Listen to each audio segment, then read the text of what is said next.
Chris with HobbyKing.com with another great product we're going to talk about today. So the other day we brought you the Predator 650, but we got its no less meaner little brother, the Alien 560 folding quad. So let's go ahead and jump into some of the specs on this one. Right away you can see it has a bit of an Alien styling to it, but these are definitely two different quads. One, it's a little bit smaller. It's 100 millimeters smaller in its wheelbase. Another thing is the way that this is constructed and the overall idea of what this quad is capable of doing versus the other one.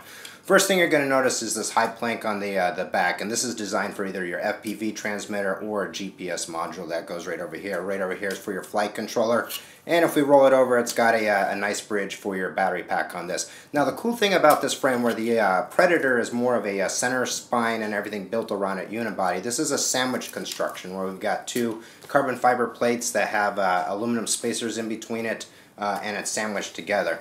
Another neat feature of this one, where the Predator had the ESC mounts located in the arm, what they did is actually put these mounts right here on the lower landing gear legs. And what's cool is that they've designed holes that come up through here, and so when the arms flex and move, the wires are centered so that there is no moving or stretching on those wires themselves. So the ESCs are more centrally located versus out on the arm.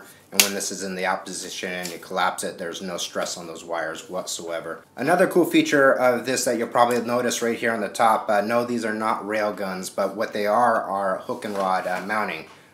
This frame has lots of provisions. When you get it, you'll find all kinds of extra holes, but they line up with different things, which allows you to move different mountings all the way around on this, as well as these hook and rods are able to be relocated to the bottom side of this. But what this was actually designed for was actually to hang a GoPro style action cam gimbal with the standard 60mm hook and rod setups that have pretty much become the standard for mounting on multi-rotors. So we just snap that on, and we can take a look.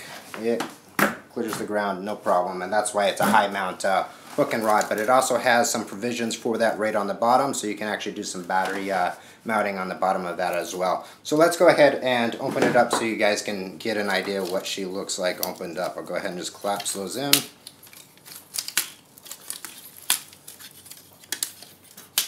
Now, so with it open, what you're going to notice is it's actually a square quad, just like the Predator 650. Now, the benefit of being a square quad is that the flight characteristics are going to be the same. It won't have any yaw issues when you yaw. It won't tip or pitch, and when you give it power, it will climb straight instead of trying to pitch forward on you like a spider-style quad would.